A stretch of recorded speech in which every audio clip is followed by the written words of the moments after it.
শান্তি। আজ 4 এপ্রিল 2024 বাবার অমূল্য মধুর মহাবাক্য শুনব। আজকের মূল্যতে বাবা কর্মের গুহ্য রহস্যের জ্ঞান দিয়েছেন। বাবা বলেন, বাচ্চারা, তোমাদের ঘর পরিবারের থেকেই, গৃহস্থ পরিবারের থেকেও তোমার কাছে যা কিছু আছে সব কিছু বাবার কাছে সম্পূর্ণ এক্সচেঞ্জ করে দাও, শিব বাবার ব্যাংকে জমা করে দাও। তুমি ট্রাস্টি হয়ে দেখাশোনা করতে থাকো। তুমি যা কিছু বাবার কাছে জমা রাখবে সব কিছু পদমগুণা হয়ে তুমি নতুন দুনিয়ায় প্রাপ্তি করবে, রিটার্ন পাবে, তাও আবার 21 জন্মের জন্য। বাবা বলেন, তুমি এই লৌকিক দুনিয়ায় কোনো পাপ আত্মাদের সাথে কোনো লেনদেন করবে না। পাপ আত্মাদের সাথে হিসাব নিকাশ বেড়ে যাবে। সেই হিসাব নিকাশ কর্মভোগের দ্বারা মেটাতে হবে। এই সময় ড্রামার জ্ঞান আমাদের খুব সাহায্য করে। যখন বুদ্ধিতে থাকে যে এই ড্রামা অনাদি অবিনাশী, কল্পপূর্বে যা হয়েছে হুবহু তাই আবার রিপিট হচ্ছে। এই এক জন্মে একটু সময়ের জন্য কর্মভোগের পাঠ চলছে, যেখানে হিসাব নিকাশ মিটছে। এই হিসাব নিকাশ খুশি খুশি মেটাতে হবে। যখন প্রাপ্তি সামনে আছে এবং 21 জন্মের জন্য নিরোগী কাঞ্চনকায়া প্রাপ্ত হবে, তো খুশি খুশি হিসাব মেটাও। সকাল সকাল উঠে যত বিদেহী হওয়ার অভ্যাস করবে, তো বাবার সহযোগ প্রাপ্ত হবে। কর্মভোগের হিসাব নিকাশ মেটাতে বাবা বলেন,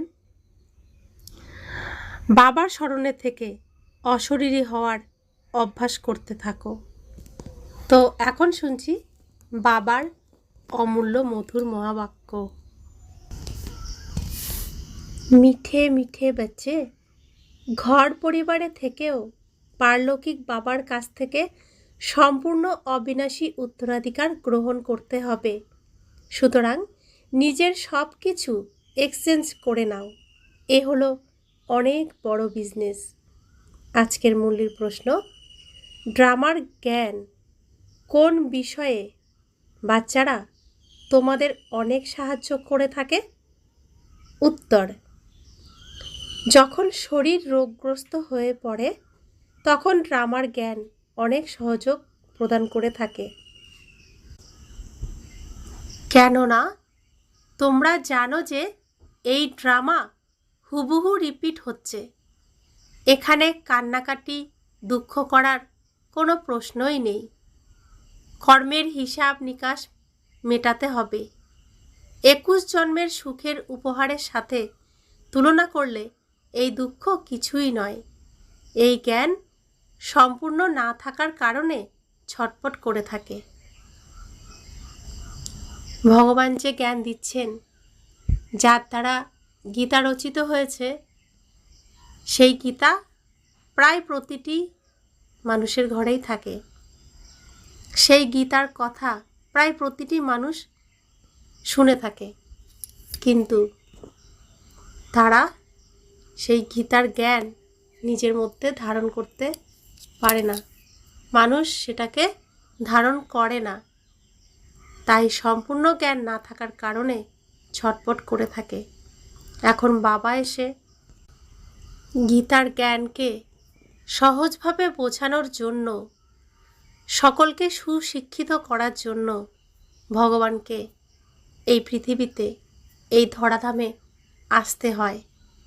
আর তিনি এসেছেন আমাদের খুব সহজভাবে এই গীতা জ্ঞান শিক্ষা দিচ্ছেন। ওম শান্তি। ভগবান উবাচ, ভগবান তাকেই বলা হয় যার নিজের কোনো শরীর নেই। এমনটাও নয় যে ভগবানের নাম, রূপ, দেশ, কাল কিছুই নেই, তা নয়। ভগবানের শরীর নেই, এছাড়া কিন্তু সমস্ত আত্মাদের নিজের নিজের শরীর আছে।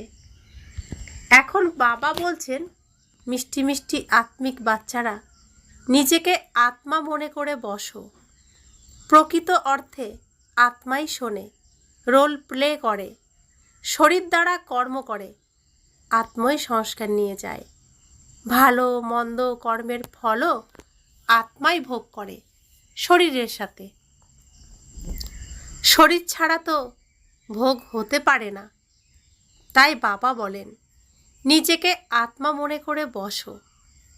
বাবা আমাদের শোনান, আমরা আত্মারা এই শরীররূপী কর্মেন্দ্রিয় দ্বারা শুনি। ভগবানুবাচ মন মনা ভব। দেহ সহ দেহের সব ধর্মকে ত্যাগ করে নিজেকে আত্মা মনে করে বাবাকে স্মরণ করো। আমরা প্রত্যেকেই কোনো না কোনো গাড়ি চালাই। কেউ সাইকেল চালায়, কেউ বাইক চালায়, কেউ বা অন্য কোনো গাড়ি চালায়। তো যেই গাড়ি আমি চালাই না কেন, যখন আমি গাড়ির মধ্যে ড্রাইভার হয়ে বসি তখনই গাড়ি চলে। যখন আমার আর গাড়ির প্রয়োজন নেই তখন আমি সেই গাড়ি রেখে আমি আমার কাজকর্মে চলে যাই। তো যখন আমি গাড়ি চালাচ্ছি সেই গাড়ি তখন জীবিত সচল। যখন আমি গাড়িকে রেখে আমার কাজে চলে গেলাম তখন গাড়ি মৃত। তো যতক্ষণ আমি গাড়িতে থাকি, সে সাইকেল হোক, বাইক হোক বা অন্য কোনো গাড়ি, ততক্ষণ গাড়িকে আমি নিজে কন্ট্রোল করে চালাই, কিন্তু গাড়ির সঙ্গে আমার সম্পর্ক থাকে। যখন গাড়ির থেকে আমি নেমে যাই তখন গাড়ির সাথে আমার কোনো সম্পর্ক থাকে না। তো সেরকমই আমার শরীরে আমি যতক্ষণ থাকি ততক্ষণ শরীরের সাথে আমার সম্পর্ক আছে। তো শরীরের সাথে সম্পর্কিত অন্যান্য সব শরীরের সাথেও সম্পর্ক থাকে। যখন আমি এই শরীর থেকে বেরিয়ে আমার নিজের বাড়িতে চলে যাব তখন এই শরীরের সাথে আমার কোনো সম্পর্ক থাকবে না। তো এখন আমাদের ঘরে ফিরতে হবে। আর এই শরীরের সাথে আমরা এতটাই জড়িয়ে গেছি, এই শরীরকে নিজে ভাবি। আমি নিজেই এই শরীর এরকম ভাবি। তো বাবা বলছেন, এই শরীর তুমি নও, এই শরীরকে তুমি ভুলে যাও। এই শরীর সব থেকে তোমার আপন, কারণ এই পৃথিবীতে এই শরীরই তোমার সঙ্গ দেয়, শরীরই তোমার পাপ পুণ্যের ভাগ নেয়। তো শরীরের মতো বন্ধু আর কেউ নেই। তাই এই শরীরকে সম্মান দাও আর তাকে ভুলে যাও। তাকে সবসময় বলো, আমার শরীর খুব ভালো। শরীরকে সম্মান দাও, কিন্তু ভুলে যাও আমি শরীর নই, আমি আত্মা। এ কথা একজন বাবাই বলেন, যিনি গীতার ভগবান। ভগবান অর্থাৎ যিনি জন্ম মৃত্যুর ঊর্ধ্বে, জন্ম মৃত্যু নেই। বাবা বোঝান আমার অলৌকিক জন্ম। আর কেউ এমন জন্ম গ্রহণ করে না যেমন আমি এনার মধ্যে, ব্রহ্মা বাবার মধ্যে প্রবেশ করি। এসব ভালোভাবে স্মরণ করা উচিত। এমন নয় সব কিছু ভগবান করেন। পূজ্য পূজারী কাঠ পাথরের ভিতরেও পরমাত্মা বাস করেন। 24 অবতার, কচ্ছ মৎস্য অবতার, এমনকি পরশুরামকেও অবতার রূপে দেখানো হয়েছে। এখন তোমরা বুঝেছ ভগবান পরশুরাম রূপে অবতার হয়ে কুঠার নিয়ে হিংসার আশ্রয় নেবেন? সম্পূর্ণ ভুল। পরমাত্মা হিংসার আশ্রয় নিতেই পারেন না, তার মধ্যে ক্রোধ থাকতেই পারে না। যেমন পরমাত্মাকে সর্বব্যাপী বলে দিয়েছে, তেমনি কল্পের আয়ু 1,00,000 বছর লিখেছে। একেই বলে ঘোর অন্ধকার, অর্থাৎ কোনো জ্ঞান নেই। জ্ঞানের দ্বারাই আলোর প্রবেশ ঘটে। এখন অজ্ঞানতার ঘোর অন্ধকার চলছে। তোমরা বাচ্চারা এখন আলোয় প্রবেশ করেছ। তোমরা সবাইকে ভালোভাবে জেনেছ। যারা জানে না তারাই পূজা ইত্যাদি করে থাকে। তোমরা সবাইকে জেনে গেছো, সেই জন্য তোমাদের পুজো করার প্রয়োজন নেই। তোমরা এখন পূজারী থেকে মুক্ত হয়েছ। পূজ্য দেবী দেবতা হওয়ার জন্য তোমরা এখন পুরুষার্থ করছো। তোমরাই পূজ্য দেবী দেবতা ছিলে, তারপর পূজারী মনুষ্য হয়েছ। মানুষের মধ্যেই আছে আসুরি গুণ, আর তাই নিয়ে গীতও আছে। মানুষকে দেবতা করে তোলে। মানুষকে দেবতা করে তুলতে বেশি সময় লাগে না, 1 সেকেন্ডেই দেবতা করে তোলেন। বাচ্চারা বাবাকে চেনার সাথে সাথেই শিব বাবা বলতে শুরু করে। বাবা বললেই অন্তরে এটাই জেগে ওঠে যে আমরা বিশ্বের স্বর্গের মালিক হতে যাচ্ছি। ইনি হলেন অসীম জগতের পিতা। এখন তোমরা দ্রুততার সাথে বাবার হয়ে উঠেছ। বাবা বলেন, ঘর পরিবারের থেকেই এখন তোমরা পারলৌকিক বাবার কাছ থেকে এই অবিনাশী উত্তরাধিকার গ্রহণ করো। লৌকিক উত্তরাধিকার তো তোমরা নিয়েই আসছো। এখন লৌকিক বর্ষাকে পারলৌকিক উত্তরাধিকারের সাথে এক্সচেঞ্জ করে নাও। কত সুন্দর সওদা! লৌকিক উত্তরাধিকার দিয়ে কি হবে? এ হলো অনন্ত অধিকার, যা গরিবরা চট করে গ্রহণ করে নেয়। বাবা গরিবদেরই দত্তক নিয়ে থাকেন। বাবা হলেন দীনবন্ধু। গীতও আছে, আমি দীনবন্ধু। ভারত সবচেয়ে গরিব। আমিও আসি এই ভারতে, এখানে এসে বিত্তবান করে তুলি। ভারতের মহিমা প্রসিদ্ধ। এ হলো সবচেয়ে বড় তীর্থ। আমাদের ভারত সবচেয়ে বড় তীর্থস্থান, কিন্তু কল্পের আয়ু দীর্ঘ করে দেওয়ার জন্য সম্পূর্ণ ভুলে গেছে। ভাবে ভারত খুব বিত্তশালী ছিল, এখন গরিব হয়ে গেছে। আগে সবজি আনাজ সব এখান থেকে বিদেশ যেত, এখন বুঝেছে ভারত গরিব হয়ে গেছে, তাই সাহায্য করে থাকে। এমনও তো হয়, যখন কোনো বিখ্যাত মানুষ অসফল হয়, তখন সবাই মিলে আলাপ আলোচনা করে তাকে সাহায্য করা হয়। এই ভারত সবচেয়ে প্রাচীন। ভারতই স্বর্গ ছিল। সর্বপ্রথম আদি সনাতন দেবী দেবতা ধর্ম ছিল। শুধুমাত্র সময় দীর্ঘ করে দেওয়ার জন্য মুষড়ে পড়ে। ভারতকেও কতভাবে সাহায্য করা হয়। বাবাকেও ভারতেই আসতে হয়। তোমরা বাচ্চারা জানো, আমরা এখন বাবার কাছ থেকে অবিনাশী উত্তরাধিকার গ্রহণ করছি। লৌকিক বাবার কাছ থেকে পাওয়া উত্তরাধিকার পারলৌকিক বাবার সাথে এক্সচেঞ্জ করছি। যেমন ব্রহ্মা বাবা করেছিলেন, দেখেছিলেন পারলৌকিক বাবার কাছ থেকে রাজমুকুট, রাজ সিংহাসন প্রাপ্ত হয়। কোথায় সেই বাদশাহী আর কোথায় এই সামান্য গদি? বলাও হয়ে থাকে ফলো ফাদার। এখানে না খেয়ে মরবার কোনো প্রশ্নই নেই। বাবা বলেন, ট্রাস্টি হয়ে সব কিছুর প্রতি যত্নশীল হও। বাবা এসে সহজ পথ বলে দেন। বাচ্চারা অনেক কষ্টের দিন দেখেছে, তবেই তো বাবাকে আহ্বান করে, হে পরম পিতা, পরমাত্মা, দয়া করো। সুখের সময় কেউ বাবাকে স্মরণ করে না, দুঃখের সময় সবাই বাবার নাম জপতে থাকে। এখন বাবা বলে দিচ্ছেন কিভাবে স্মরণ করা উচিত।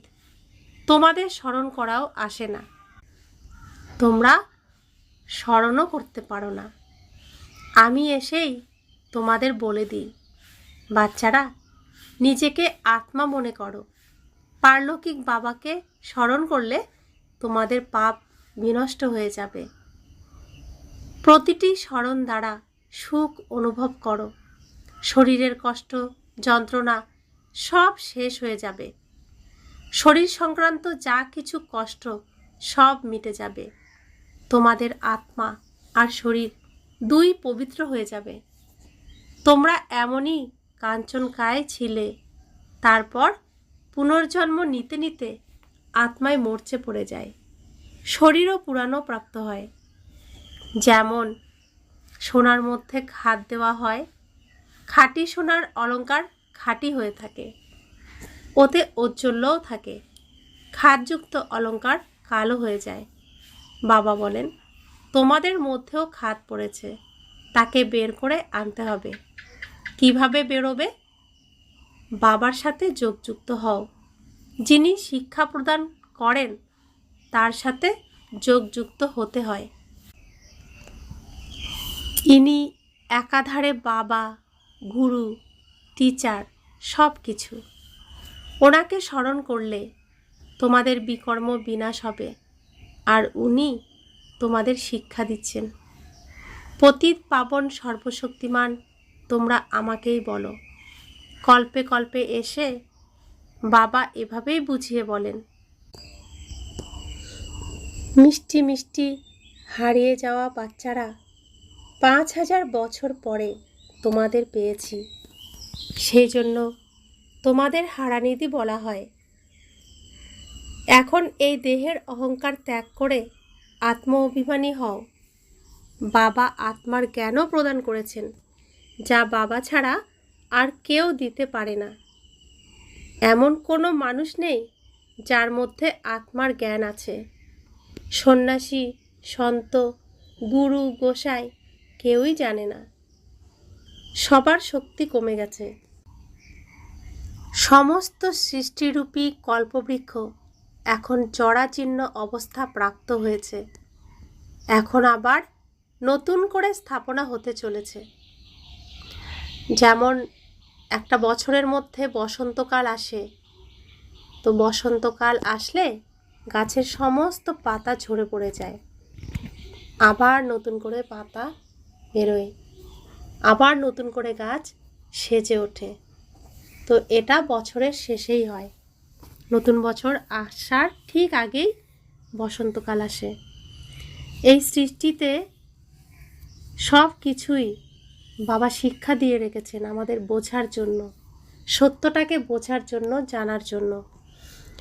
সমগ্র এই সৃষ্টির চক্রে সত্যযুগ, ত্রেতাযুগ, দ্বাপর যুগ, কলিযুগের শেষে সঙ্গম যুগ আসে বসন্তকালের মতো।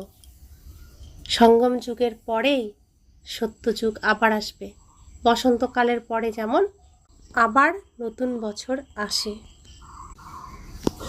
এখন আবার নতুন করে স্থাপনা হতে চলেছে। বাবা এসেই ভিন্ন ভিন্ন প্রকারের বৃক্ষের রহস্যকে বুঝিয়ে বলেন। তিনি বলেন, প্রথমে তোমরা রামরাজ্যে শিবালয়ের ছিলে, স্বর্গে ছিলে। তারপর যখন বামমার্গে এলে তখন থেকেই রাবণ রাজ্য শুরু হয়। তারপর অন্যান্য ধর্ম আসে, শুরু হয় ভক্তি মার্গ।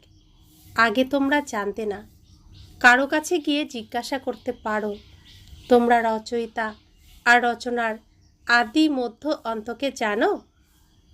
কেউ বলতে পারবে না। বাবা ভক্তদের বলেন, এখন তোমরা বিচার করে দেখো, বোর্ডে লিখে দাও, অ্যাক্টর হয়েও ড্রামার ডাইরেক্টর, ক্রিয়েটার, প্রিন্সিপাল অ্যাক্টরকে, প্রধান চরিত্র অভিনেতাকে জানে না।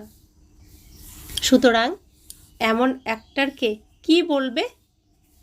আমরা আত্মারা এখানে ভিন্ন ভিন্ন শরীর ধারণ করে রোল প্লে করতে আসি। নিশ্চয়ই এটা নাটক। শরীররূপী বস্ত্র, শরীররূপী ড্রেস পরে আমরা এই সৃষ্টির রঙ্গমঞ্চে অভিনয় করতে আসি।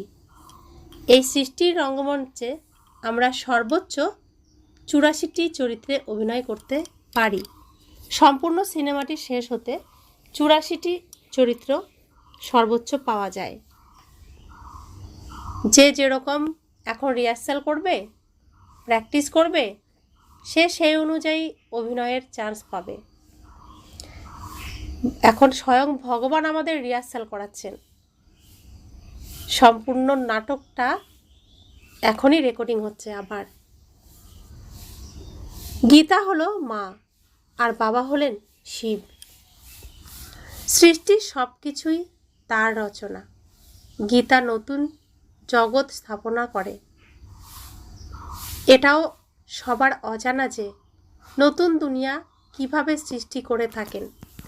নতুন দুনিয়াতে সর্বপ্রথম তোমরাই যাবে। এখন হলো পুরুষোত্তম সঙ্গম যুগী দুনিয়া। এটা যেমন পুরানো দুনিয়া নয়, তেমনি নতুন দুনিয়াও নয়। এ হলো সঙ্গম। ব্রাহ্মণদের শিখা চটি সর্বোচ্চ স্থান। বিরাট রূপে না শিব বাবাকে দেখানো হয়, না ব্রাহ্মণ চটিকে দেখানো হয়। তোমরা তো চটিও দেখিয়েছ একদম উপরেই, সেখানে তোমরা ব্রাহ্মণরা বসে আছো। দেবতাদের পরে আসে ক্ষত্রিয়, দ্রাপর থেকে শুরু হয় পেটের জন্য পূজারী, তারপর তারাই শূদ্রে পরিণত হয়। এ হলো ডিগবাজি খাওয়া। এই ডিগবাজিকেই তোমরা শুধুমাত্র স্মরণ করো। আমরা 5 স্বরূপের অভ্যাস করি, তো সেখানে প্রথমে অনাদি রূপে থাকি, তারপরে দেবতা, তারপরে পূজারী, তারপরে আবার ব্রাহ্মণ, তারপরে আবার অনাদি রূপে ঘরে ফিরি। তো এই ডিগবাজি খাওয়াকে আমরাই শুধু স্মরণ করি। এটাই তোমাদের জন্য 84 জন্মের যাত্রা। সেকেন্ডেই সব স্মরণে এসে যায়। আমরা এভাবেই চক্রাকারে ঘুরছি। এটাই সঠিক চিত্র। ওটা ভক্তিমার্গের ভুল। বাবা ছাড়া সঠিক চিত্র আর কেউ তৈরি করতে পারে না। এই চিত্র দ্বারাই বাবা বুঝিয়ে বলেন, তোমরা এভাবেই ডিগবাজি খেয়ে চলেছ। সেকেন্ডে তোমাদের যাত্রা শুরু হয়। এতে কষ্টের কোনো ব্যাপার নেই। আত্মারূপী বাচ্চারা বুঝেছে বাবা আমাদের পড়াচ্ছেন। এই সৎসঙ্গ হলো যিনি সত্য সেই বাবার সাথে। ওটা লৌকিক হলো মিথ্যে সঙ্গ। সত্যখণ্ড বাবাই এসে স্থাপনা করেন। মানুষের কোনো শক্তি নেই স্থাপনা করার। ভগবানই করতে পারেন। ভগবানকেই জ্ঞানের সাগর বলা হয়। সাধু সন্ন্যাসীরা জানে না যে এ হলো পরমাত্মার মহিমা। ওই শান্তির সাগর এসে তোমাদের শান্তি প্রদান করছেন। অমৃত বেলায় তোমরা ড্রিল করো, শরীর থেকে আলাদা হয়ে বাবা স্মরণে থাকো। এখানে তোমরা এসেছো জীবিত হয়েও মৃতপ্রায় থাকতে। বাবার প্রতি পূর্ণ সমর্পিত হয়ে ওঠো তোমরা। এই পুরানো দুনিয়ার এটা পুরানো শরীর, এর প্রতি যেন ঘৃণা জন্মে গেছে। একেই ত্যাগ করে চলে যাব। কিছুই যেন স্মরণে না আসে। সব কিছু তোমরা ভুলে গেছো। তোমরা বলেও থাকো ভগবানই সব কিছু দিয়েছেন, সুতরাং এখন ওনাকে সব কিছু দিয়ে দাও। ভগবান তোমাদের বলেন তোমরা ট্রাস্টি হও। ভগবান ট্রাস্টি হবেন না। তোমরা ট্রাস্টি হয়ে ওঠো, তখন আর পাপ করবে না। আগে পাপ আত্মাদের সাথে লেনদেন হয়ে এসেছে। এখন সঙ্গম যুগে তোমাদের পাপ আত্মাদের সাথে কোনো লেনদেন নেই। পাপ আত্মাদের দান করলে পাপ মাথায় চড়ে যাবে। বলো ঈশ্বরাত্মে, আর দান করছো পাপাত্মাদের। বাবা তো কিছুই নেন না। বাবা বলেন সেন্টার খোলো, এতে অনেকের কল্যাণ হবে। বাবা বুঝিয়ে বলেন যা কিছুই হচ্ছে হুবহু ড্রামা অনুসারে রিপিট হচ্ছে। এর মধ্যে কান্নাকাটি দুঃখ প্রকাশ করার কোনো প্রশ্নই নেই। কর্মের হিসেব নিকেশ মিটছে, এটা তো ভালোই হচ্ছে। বৈদ্যরা বলে সব রোগ উথলে বাইরে বেরিয়ে আসবে। বাবাও বলে থাকেন বাকি থাকা হিসেব নিকেশ মিটিয়ে ফেলতে হবে, হয় যোগ দ্বারা, নতুবা সাজা খেয়ে মেটাতে হবে। সাজা তো শাস্তি, খুব কড়া। রোগ ভোগ ইত্যাদি দ্বারা মিটে গেলে সেটাও অনেক ভালো। ওই দুঃখ 21 জন্মের সুখের উপহারের কাছে কিছুই নয়। কেননা সেখানে অনন্ত সুখ। জ্ঞান সম্পূর্ণ না থাকার কারণে অসুখ বিসুখে ছটপট করতে থাকে, রোগগ্রস্ত হয়ে পড়ে যখন, তখন ভগবানকে স্মরণ করে। সেটাও ভালো, একজনকেই স্মরণ করতে হবে। বাবাও এ কথা বোঝান। ওরা ওদের গুরুকে স্মরণ করে। গুরু তো অনেকেই আছে, এক সদ্গুরুকে তোমরাই জানো। তিনি হলেন সর্বশক্তির অধিকারী। বাবা বলেন, আমি এসব বেদ গ্রন্থ ইত্যাদি জানি। এ সবই হলো ভক্তি মার্গের সামগ্রী। এর দ্বারা আমাকে পাওয়া যায় না। বাবা আসেন এই পাপ আত্মাদের দুনিয়ায়। এখানে পুণ্য আত্মা কোথা থেকে আসবে? যে সম্পূর্ণ 84 জন্ম গ্রহণ করেছে তার শরীরেই আসি। সর্বপ্রথম সেই শোনে। বাবা বলেন, এখানে তোমাদের স্মরণের যাত্রা ভালো হয়। তো বাবা, যিনি পৃথিবীতে আমরা বাচ্চাদের জন্য এসেছেন, শুধুমাত্র আমাদেরকে রাবণের জেলখানার থেকে উদ্ধার করবে বলেন, কাঁটার জঙ্গল থেকে তুলে আনবে বলে বাবা আমাদের জন্য এসেছেন। এই পৃথিবীতে আসতে গেলে শরীর প্রয়োজন। তো তিনি এই পৃথিবীতে যে শ্রেষ্ঠ তার শরীরেই আসেন। আর এই পৃথিবীতে শ্রেষ্ঠ হলেন শ্রীকৃষ্ণ। শ্রীকৃষ্ণের অন্তিম জন্মের অন্তিম শরীরে স্বয়ং ভগবান আসেন, এসে আমাদের খোঁজেন, খুঁজে এনে আমাদেরকে কত ভালোবেসে পরিষ্কার পরিচ্ছন্ন করে তিনি গল্প শোনাচ্ছেন। এই সৃষ্টির নাটকের, এই সিনেমাটার সম্পূর্ণ গল্প আমাদেরকে শোনাচ্ছেন। বাবা বলছেন, নিজেকে আত্মা মনে করে বাবাকে স্মরণ করো। কল্প পূর্বেও তোমরা এভাবেই জ্ঞান শুনেছিলে, প্রতিদিনই শুনছ। রাজধানী স্থাপন হতে চলেছে, পুরানো দুনিয়ারও বিনাশ ঘটবে।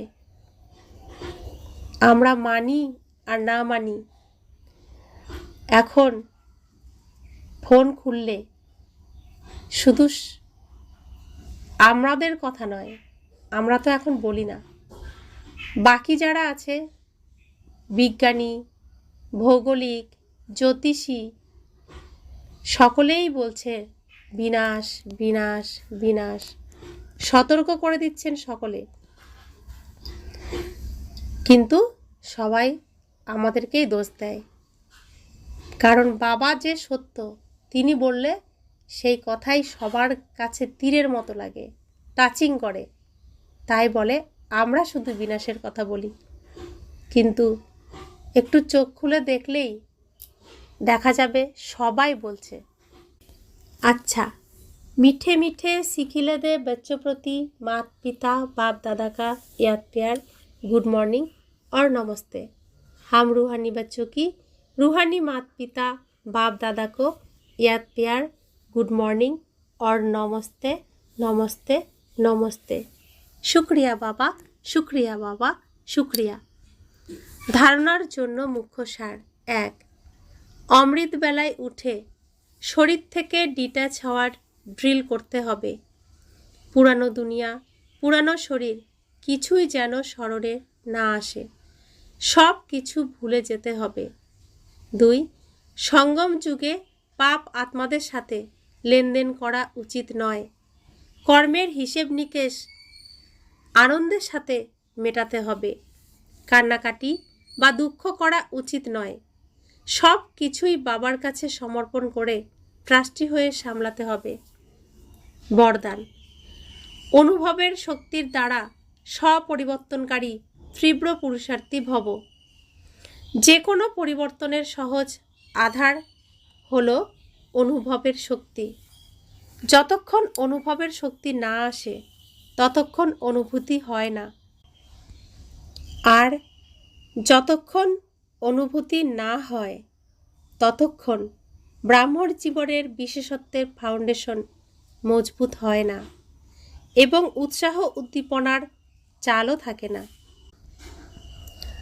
যখন অনুভবের শক্তি প্রতিটি কথার অনুভবই বানাবে, তখন তীব্র পুরুষার্থী হয়ে যাবে। অনুভবের শক্তি সব সময়ের জন্য সহজ পরিবর্তন করিয়ে দেয়। স্লোগান: স্নেহের স্বরূপকে সাকারে ইমার্জ করে ব্রহ্মা বাবার সমান হও।